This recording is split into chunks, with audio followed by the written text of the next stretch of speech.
السلام عليكم. النهاردة هنتكلم عن موضوع مهم جدا. موضوع كنت عايز أتكلم عنه من فترة، هو سبب فشل منتخبات الشباب. سبب فشل منتخبات الشباب هو لكذا سبب. أول حاجة هنتكلم عنها هي ضعف منظومة الناشئين في الأندية. يعني إيه؟ أغلب الأندية زي الأهلي، الزمالك، بيراميدز، الناس دي بيشتروا لعيبة جاهزة من بيكونوا تألقوا بفرق في وسط الدوري، وما بيعتمدوش على الناشئين. يعني مثلا لو جينا نبص اصلا على الناشئين اللي في الانديه دي، هتلاقيهم مع اي حد ماسك الناشئين ملوش لازمه.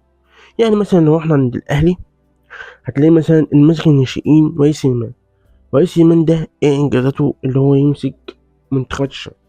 بغض النظر كلاعب، احنا بنتكلم على كم هو رئيس قطاع الناشئين في الاهلي. هو دلوقتي ايه انجازاته؟ عمل ايه؟ يعني هو مثلا مسك الناشئين في اي حته ثانيه؟ لا، هو اعتزل. الاهلي حب يكرمه فمسكه ايه؟ رئيس قطاع الناشئين. فلو جينا اصلا على ده رئيس قطاع الناشئين، المدربين اللي ماسكين الناشئين في الاهلي هم ايه؟ هم مين؟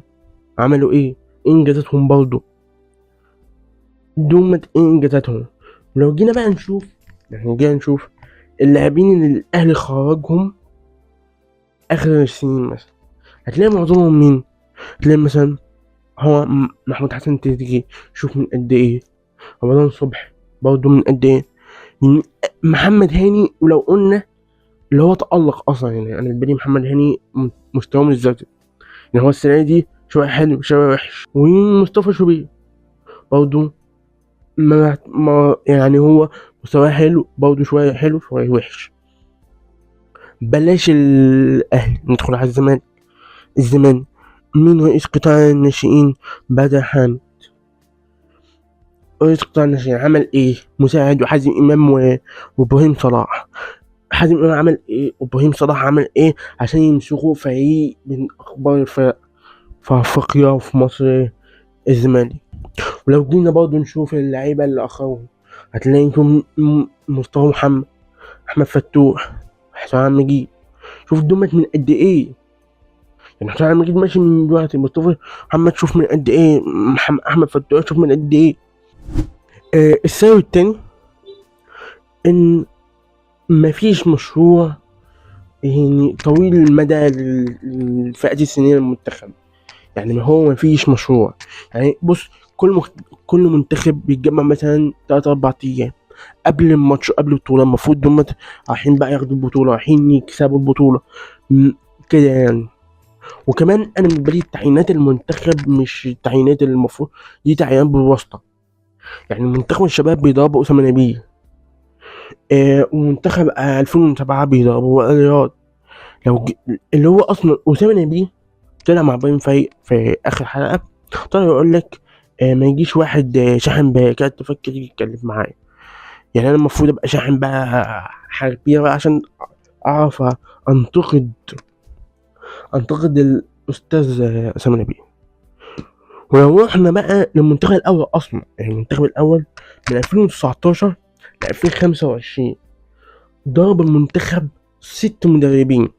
يعني لو اتكلمنا عن المنتخب الاول او منتخبات السنيه، اولا مفيش تخطيط. يعني كمية المدربين الأول ضربوه في خلال السنين دي، يعني مفيش استقرار فيه. بسبب ايه؟ بسبب اتحاد الكورة. التانية، ان المدربين منتخب الشباب دمت مش مدربين ينفعوا يمسكوا. يعني هو دمت مش مدربين يمسكوا منتخب مصر. منتخب مصر يعني لازم يكون في مدرب ده تعامل مع شباب عشان تقدر تكسب بطولات. انا بقى السؤال بقى اللي عايز اساله، هل في واحد منتخب الشباب او الناشئين ينفع تقول ده هنعتمد عليه السنين الجايه؟ مش هتلاقي. التالتة بقى ان اصلا المنتخبات ما بيلعبوش مباريات ودية اصلا قويه، مفيش ماتشات بيلعبوها، مفيش بطولات. فلما تيجي تروح مثلا تلعب في الاولمبياد في منتخب في الوقت الصعب اللي محتاج خبرات اللعيبه دي يجوا مثلا يخسروا 6-0 من المغرب، او مثلا لما يروحوا كاس العالم اللي هو لسه خسران يلعبوا ايه يلعبوا 3 ماتشات يخسروا ماتشين من اليابان ونيوزيلندا. فهو ده. ولو جينا منتخب 2007 يجي يلعب مع كابتن وائل رياض يخسر منه 6-1. فهو احنا مش فاهمين ايه مقومات الناس دي اللي هي تبقى تدرب المنتخب. ليه دول بيدربوا المنتخب؟ ايه اللي دول ميزتهم دول؟ عشان عندهم واسطة.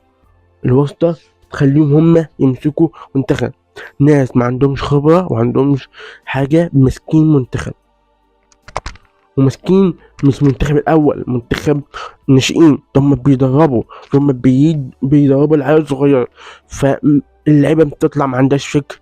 بنشوف الأداء الباهت من منتخب الشباب، بنشوف الأداء الباهت من منتخب 2007. ما فيش لعيبة، ما فيش حاجة، وفي الآخر بيطلعوا انتوا بتسيبوا المنتخب ليه؟ عشان ده اللي ظاهر قدامنا، ده اللي باين. ده احنا شايفين منتخب مفهوش حاجة، ممكن ما بيقدمش حاجة. طبعا بالنسبة لي ان مفيش معسكرات ولا اعدادات. يعني المنتخبات الناشئين ما بيعتمدوش على اي حاجة، ما بيعتمدوش اي حاجة حديثة، ما بيعملوش تحليل اداء اللعيبة دي، ما بيشوفوش اللعيبة. ومع كل الحاجات اللي احنا قلنا دي بيدفع لهم فلوس كتير جدا من اتحاد الكورة. نصرف الفلوس دي بتتعمل بها ايه؟ يعني منتخب الشباب مثلا بيتصرف عليه 12 مليون جنيه، منتخب الناشئين بيتصرف عليه 5 مليون جنيه، والمنتخب الأولمبي بيتصرف عليه 23 مليون جنيه. فيعني انت صرفت 40 مليون جنيه على منتخب الشباب والناشئين، ان هم اصلا يعني مفيش واحد، واحنا اصلا مفيش واحد فيهم يلعب في المنتخب الاول. وبداية كده انا يعني منتخب الناشئين والاولمبي ومنتخب 2007 انا مش شايف واحد يلعب في المنتخب. في الاخر ايه النتيجه؟ ان انت تبقى رابع على الاولمبياد وخسران من المغرب 6-0، وباقي بقى كله فشل فشل فشل فشل. تفشل مع اسامه نبيه ان انت اصلا متأهلش من دور 16 مع، وطلع بقى فيتكلم كلام كله عبث كله عبث، حياة عبث وخلاص، عبث. مش عارف احنا هنتغير امتى.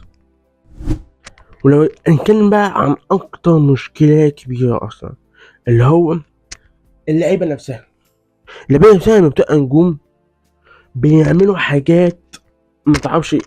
هم بيشوفوا نفسهم بقى ايه، فاهم؟ بيشوفوا نفسهم اعلى من الناس، اللي هو احنا كيسهم، فاهم؟ اللي هو احنا اساطير. يعني مثلا لو كنا نجيب يعني الواقعة الاقرب، احمد فتوح ومحمد صبحي كنت شايبين مخدرات وراجعين من بتاع يضربوا والناس، ولكن احنا عندنا السوشيال ميديا ما شاء الله بتدفع، اللي هو جمهور الزمالك بيدافع عن نجمه مهما كان، جمهور الاهلي بيدافع عن النجم مهما كان. يا ابني ده غلطان، لكن احنا بندافع عنهم. انت عايز انت عايز الزمالكاويه يقلسوا علينا؟ ده انت عايز، فكل واحد بيدافع عنه. وفاهم؟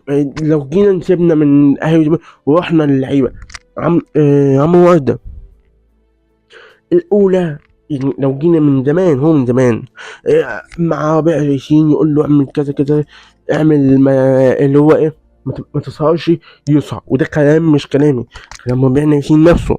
عمرو ورده يا كابتن، انا عشان تبقى عارف زي ما قلت الشخصيه مهمه جدا. انا عمرو تعبني جدا في التصفيات يا كابتن مدحت، وانا ليا نظام. النظام انا مسؤول عن تيم، مسؤول عن وطن، مسؤول عن حاجات كتيره جدا. ما ينفعش اللعيب اقول تنام الساعه 10 ولا يكفي الريسبشن، ما ينفعش. ما ينفعش اللي انا اقوله لازم يمشي على اتخن تخين. انا المدير الفني وانا المسؤول، والمدرب لازم يبقى كده، وما عنديش هزار ومشيت ده من زمان. ونجينا قريب قضيه تحول في كاس افريقيه، ولما اللعيبه تطلع تدافع بتدافع عن واحد متحش، يطلع محمدي يعمل لك كده ومستمعينكم، ويطلع محمد صلاح يعمل تيتو في اخر مساحه.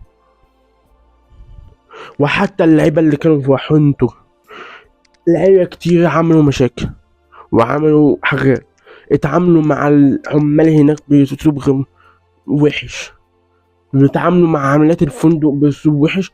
خلت اتحاد الكوره بعد ما الخبر طلع قاموا عاملين ايه؟ قاموا موقفينهم. فدي مشكلة لعيبة، مشكلة اللعيبة، مشكلة إن اللعيبة نفسها اللي محتاجة تفهم اللي هم مش انتوا لسه في الأول، انتوا حتى لما تبقوا نجوم انتوا ناس عاديين خالص، لازم تكون إنسان محترم. لأن الناس بتحب اللعيبة المحترمة، المحترمة الناس بتحب اللعيبة المحترمة وتدافع عنهم. تلاقي جمهور الأهلي بيدافع عن في الزمالك، وتلاقي جمهور الزمالك بيدافع عن عشان محترمين. الأخيرة بقى واللي هو إن الإعلام بيقعد يفخم في اللعيبة، يلا إحنا بنفخم في اللعيبة. تلاقي بقى اللعيبة دي طالعة بسرعة بيفخموا فيهم يقولوا نازلين أسمعش عنهم تاني. يعني أنا عندي 3 أمثلة. أنا بالي هو عمرو وردة، عبد الرحمن مجدي، عمرو سعد. احنا قلنا عمرو وردة وقضية التحرش وخناقاته مع كابتن ربيع ياسين المشهور. هنتكلم بقى عن عبد الرحمن مجدي. في أولمبياد طوكيو 2020 كان ضمن اللعيبة اللي اتوقفوا بسبب اللي هم اتعاملوا مع عمليات الفندق بأسلوب وحش. وأسلوب وحش دي احنا ما نعرفش ايه اللي حصل، يعني احنا ما نعرفش ايه اللي حصل اللي هو يقف. يعني اللي هو يعني مثلا انا بالي لو هو هتعامل معاهم تعامل وحش اللي هو ممكن يمشي، لكن انا اظن اللي هم عمل حاجه غلط. وكمان كان لما كان في الاسماعيلي قعد يتكلم من اداره الاسماعيلي وحش وحاجه كده. المفروض اقف جنب الاسماعيلي، لكن لا، خلت الاسماعيلي ماشي. التالت عمرو سماكه كان لاعب حلو وكان مشهور وكان يعني ايه له مستقبل. لعب مع الاهلي، حصل اللي اياك اللي هو واخد جم شوفوا العينه بتاعته اللي هو ايجابيه، خلت الاهلي يستغنى عنه. راح الزمالك، قلنا هيتعمل المدربين كتير من بتوع الزمالك قالوا انه هو لاعب دماغه مش في الكوره، ان هو لازم يخلي تركيزه في الكوره، لازم يكون عنده التزام داخل الملعب وخارج الملعب. فهي دي مشكلة بقى الإعلام بقى زي ناس كتير تلاقي مثلا مدحت الشلبي، أحمد شوبير، إبراهيم عبد الجواد، إبراهيم فايق. الناس دي كلهم يمسكوا لاعب، ده لاعب جامد، لاعب يقعدوا يفخموا في لغاية ما اللي هو القنبلة اللي هم عملوها تفرقع في وشهم. اللعيبة لازم تعرف إن هم لازم يتعبوا، لازم يعملوا، بس مفيش. احنا ضحكنا وقلسنا لما محمد صلاح قاعد يقول لك منتاليتي والكلام ده، بس هو عنده حق. العقليه بتفرق، عقليه اللاعب بتفرق. لان محمد صلاح هو في حته واللعيبه المصريه كلها في حته تانية، عشان كده. وده ممكن يكون الفرق بيني شويه وبين اي حد تاني. احنا عقليتنا في مصر شويه ان احنا ما تمرناش جامد هنا منتالي. ليه محمد صلاح وعمر مرموش والناس دي في حته عشان هم مركزين في الكوره بس. المنتاليتي مختلفه، العقليه مختلفه، التفكير مختلف. لكن هم انت بتتكلم مع ناس هم مش هنا، اللعيبه المصريه مش مركزه في اي حاجه، حتى بتلاقي كواليتي اللعيبه في الاهلي، في الزمالك، اي فريق تلاقي الاهلي يتعادل مع وادي دجله، ممكن وادي دجله يكسب الزمالك، ممكن تلاقي المصري، والجمهور مش مركز غير ايه في حكام. انت تشوف اللعيبه نفسها، اللعيبه هي اللي بتغلط، اللعيبه مش عارفه لو الحكم غلط وارد غلط في حكام، بس اللعيبه اصلا ما بتأديش في الملعب، مفيش اداء في الملعب، مفيش حاجه يعملوها في الملعب. يعني بعد كل ده مفيش حل؟ لا، في حل بس على حد يسمع هنقول يعني مثلا احنا نبني مشروع قومي وطني تحت اشراف اجنبي، اللي هو تطوير المنتخبات الشباب. 2، نهتم بالجانب النفسي للعيبه الصغيره، نفهمهم ان هم يعني مش ملاك، هم بشر، لازم يتعاملوا ان هم مش اعلى من الناس، لازم يتعبوا، لازم يبقى عندهم عقليه مختلفه. 3، ان احنا نصعد المواهب اللي تحت في الناشئين او الفريق الاول. مثلا اللعيب بيطلع وهو عنده 22 سنه، ماشي، مش هيعمل حاجه. ان هو ما يطلع عنده 22 سنه هو مخامش ناشئيه. يعني فضلوا يقولوا على محمد هاني من شوف من قد ايه الناشئ، هو مش ناشئ، واحد عنده دلوقتي 30 سنه كانوا بيقولوا من سنتين ناشئ في ايه؟ يعني لما يكون محمد هاني ناشئ، الواحد زي لامين يامال اللي عنده 17 سنه ده ايه؟ نطفه. المدربين اللي بيمسكوا اصلا الناشئين بدنا كده في الانديه والمنتخب ما بيعرفوش يتعاملوا مع الناشئين، مش مؤهلين اصلا. الفرق الكبيره ما بتطلعش ناشئين عدله، الفرق الكبيره ما بتعتمدش على الناشئين. ما هو الناشئين ده ما بيكلفكش فلوس، ما انت بتروح تدفع ملايين في اللعيبه وانت عندك ناشئين. ليه ما تعتمدش على الناشئين؟ ما تطور الناشئين. لا مفيش تطوير. انا عايز اجيب لعيب جاهز، فاهم؟ اللي هو احنا مش عارفين. شوف الناشئين اللي بيطلعوا.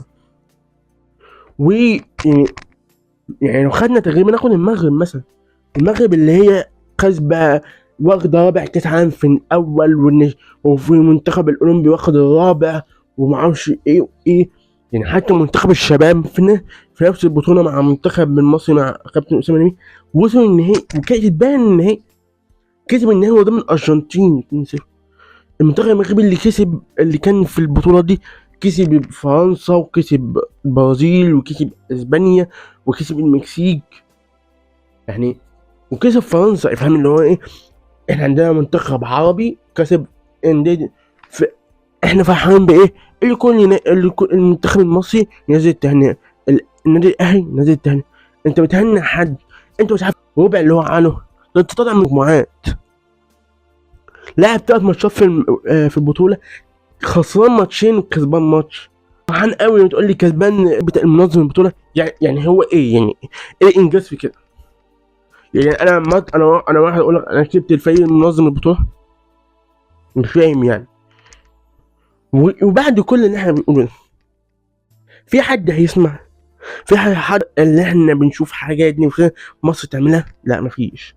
احنا فرحين زي الشباب كل شويه. حتى احنا ككورة في مصر هي عبارة عن كله هبل. مفيش تنظيم، مفيش إدارة، مفيش أي حاجة. الكورة خلى الناس تفرح بحاجات ملهاش أي تأثير لازمة غير تستحلى. إن هم يلا إحنا فرحانين إن إحنا وصلنا كأس العالم، ماشي. ما بعد كأس العالم نعمل زي 2018.